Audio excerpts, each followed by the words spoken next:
Halo semuanya, kembali lagi bersama aku di My Daily Journal.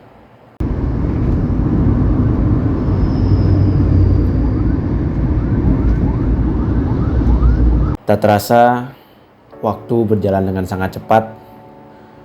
Dan di hari ini, tanggal 1, adalah tepat 1 tahun setelah aku berangkat merantau ke Jakarta. Ya memang gak ada yang namanya perjalanan yang mudah, gak ada yang namanya perjalanan yang mulus. Semuanya pasti penuh dengan lika-liku, penuh dengan masalah. Dan di kesempatan kali ini, izinkan aku berbagi sama kalian beberapa hal yang udah aku pelajarin dari masa-masa merantauku yang sudah berjalan setahun ini. Sebenarnya ini bukan pertama kalinya aku ke Jakarta, karena dulu pas aku masih kecil, kami pernah tinggal di Bekasi. Jadi ya kehidupan kota metropolitan bukan suatu hal yang baru ya. Namun kali ini semuanya berbeda, karena ya banyak sekali tantangan baru dalam kehidupan di umur-umur segini ya. Ditambah lagi sekarang kita yang cari uang, kita yang kerja, nggak ngarepin ya orang tua lagi. Mereka udah nggak bantu. Mungkin ya bantu ada sedikit, tapi untuk sehari-hari dan selebihnya itu kita semua yang megang. Karena itulah teman-teman, yang namanya merantau itu pasti berat banget. Aku paham, dan di luar sana banyak orang-orang yang mungkin pengalamannya, cobaannya dan usahanya jauh lebih berat dari aku. Mereka bahkan lebih jauh dari keluarga mereka. Ada yang merantau ke pulau seberang, ada yang merantau ke luar negeri.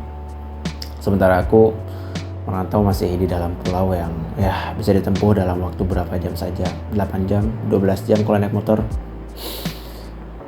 Tapi mau berapa jauh pun jaraknya, yang namanya merantau, kita jauh dari keluarga, jauh dari orang tua. Kita dituntut untuk mandiri, bertahan hidup semuanya harus sendiri. Ya. Meskipun kamu tinggal bersama kerabat, tapi tetap aja mereka bukan orang tua yang support kamu 24 jam penuh. Tetap aja kamu harus mandiri, tetap aja kamu gak boleh ngerepotin orang lain. Dengan segala macam tekanan, dengan segala macam beban yang kamu tanggung sekarang, kita tanggung sekarang itu, justru itulah yang membentuk kita untuk menjadi pribadi yang kuat, pribadi yang mandiri ke depannya, gak banyak bergantung sama orang lain. Karena sepengalaman aku ya, kalau kita terlalu bergantung sama orang lain, kita terlalu berharap sama orang lain, ujung-ujungnya kita bisa kecewa. Jadi hanya ada 2 kemungkinan. Kalau nggak kamu kecewa, ya kamu bisa berhasil. Iya, kalau kamu berhasil, kita senang. Tapi kalau misalnya kamu kecewa, dikecewain, kamu ditinggal, ditipu, siapa yang tahu? Nggak ada yang tahu kan. Di perantauan ini juga kita bener-bener ngegunain semua kemampuan kita, semua keahlian kita. Buat apa? Buat survive. Itu dia. Ya, dulu ketika aku pertama kali datang ke Jakarta, ya istilahnya apa ya, aku dibawa oleh sponsor. Ada orang yang menawarkan kerja gitu. Jadi memang gak usah nyari kerjaan lagi. Tapi setelah 3 bulan, aku ngerasa aku gak cocok di sini. Beban kerjanya terlalu berat gitu ya bagi aku, sehingga aku memutuskan untuk resign. Dan ya di situ mulailah aku mencari kerja sendiri. Dan di saat-saat ada jeda waktu itu antara pekerjaanku lama dan mendapatkan pekerjaan yang baru, itu aku juga survive. Gimana caranya uang yang tersisa itu bisa dipakai dengan baik, gimana caranya uang yang tersisa itu bisa dipakai di semaksimal mungkin, seefisien mungkin. Tapi sebenarnya nggak cuman pas jeda aja ya. Dulu pas di pekerjaan pertama aku pun, dan sampai sekarang pun, aku mencoba buat bagaimana bisa bertahan selama sebulan dengan gaji yang didapat. Karena ya kalau boleh jujur, memang gajinya itu kalau dibilang UMR sih enggak ya. Dan dengan segala macam kebutuhan yang aku miliki, aku harus bayar kuliah, aku harus bayar cicilan ini itu, ya subscription ya, kayak Lightroom dan segala macamnya. Bener-bener kurang.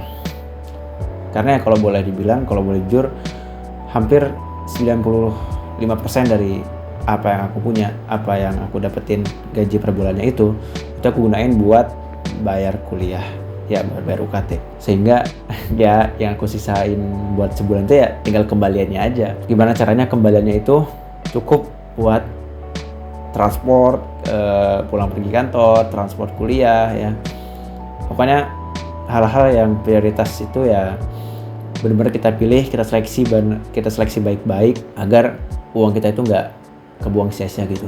Ya kita bolehlah menyisihkan uang buat healing ya, buat senang-senang, buat beli makanan yang kita suka, buat jalan-jalan ke tempat yang bagus gitu. Tapi nggak sesering itu ya, nggak bisa sesembrono itu kita pakai uangnya. Setiap bulannya aku benar-benar rencanain apa yang harus dibeli ya, kebutuhan aku, kebutuhan kamera ini yang belum lengkap.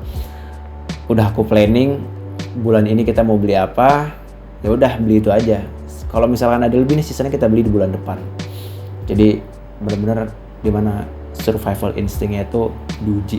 Dan ya karena aku juga baru lulus sekolah, belum lama ya, setahun yang lalu lah. Dan pekerjaan pertama aku itu pekerjaan yang dikasih sama orang. Jadi hitungannya apa ya, orang dalam gitulah ya. Jadi saat awal-awal aku ke Jakarta, di awal aku merantau, aku belum ngerasain tuh gimana susahnya nyari kerja.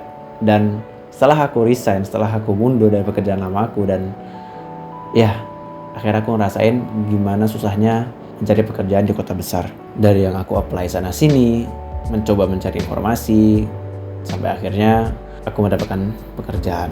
Jadi buat kalian yang mungkin sekarang punya keinginan atau punya rencana untuk merantau ke kota besar, merantau ke ibu kota contohnya, coba kalian pikir matang-matang dulu.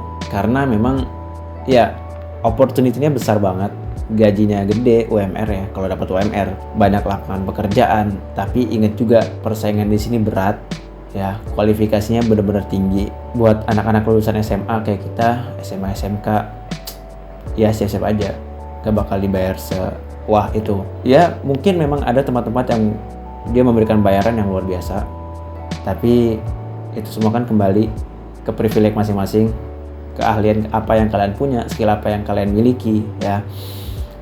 Sementara untuk diri aku sendiri mungkin emang ya skill aku baru sampai sini, keahlian aku miliki baru sampai sini, dan mungkin memang value aku hanya sampai segitu aja dihargainya.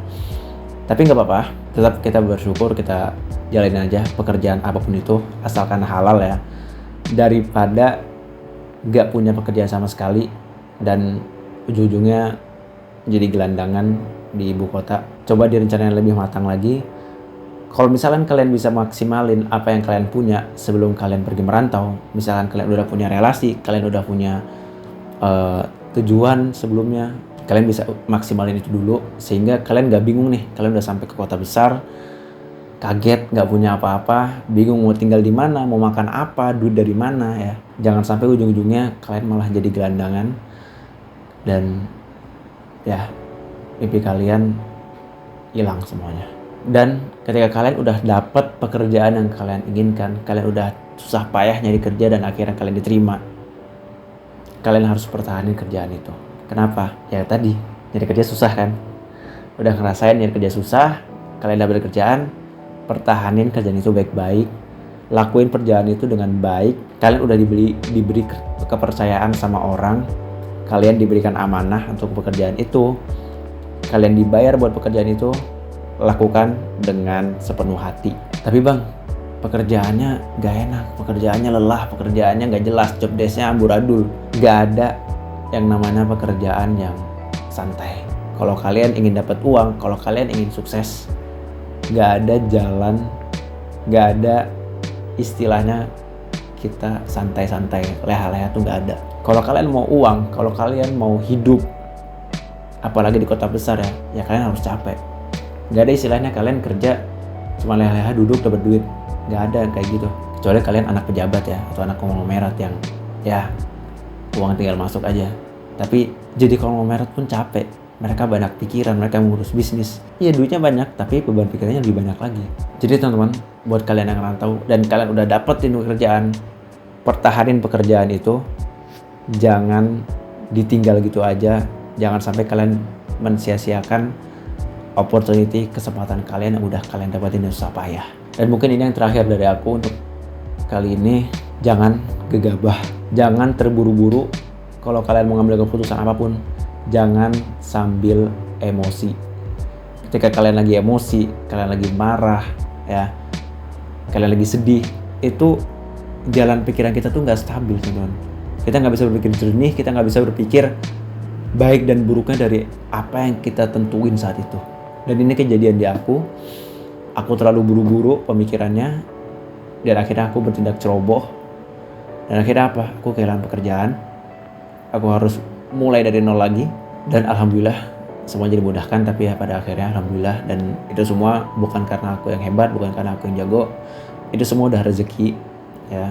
Aku nggak bakal bisa apa-apa tanpa ya bantuan dari orang sekitar aku, ya, bantuan dari Allah juga.